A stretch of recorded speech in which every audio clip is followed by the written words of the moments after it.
আসসালামু আলাইকুম। আজকে আমি সিমের ভর্তা বানাবো। শুকনো খোলায় রসুনগুলা ভেজে নেব।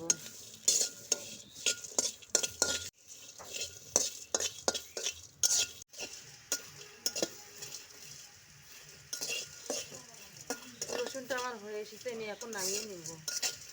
কড়াইয়ে তেল দিয়ে দিয়েছি, ঝালটা ভেজে নেব। ঝালগুলো ভাজা শেষে তুলে নিয়েছি।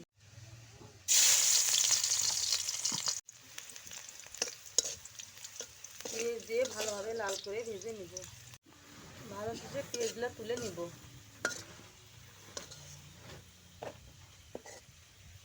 সিমগুলো দিয়ে ভালোভাবে ভেজে নেব। হলুদের গুঁড়ো পরিমাণ মতো,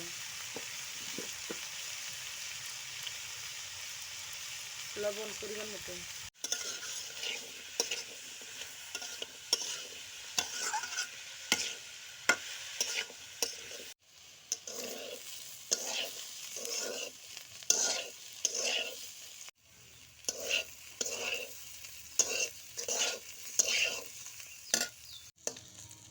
সিমটা ভাজা হয়েছে, আমি এখন বাটিতে তুলে নিব।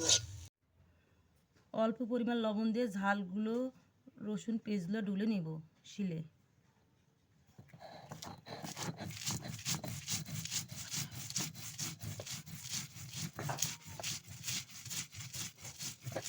রসুন রসুন পেঁয়াজ ঝালটা বেটে নিয়েছি।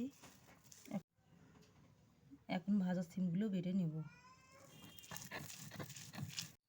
বাটা শেষে সরষের তেল রসুন বাটাগুলা দিয়ে ভালোভাবে মেখে নেব। মাখা শেষে বাটিতে তুলে নেব। ভর্তাটা বাটিতে তুলে নিয়েছি।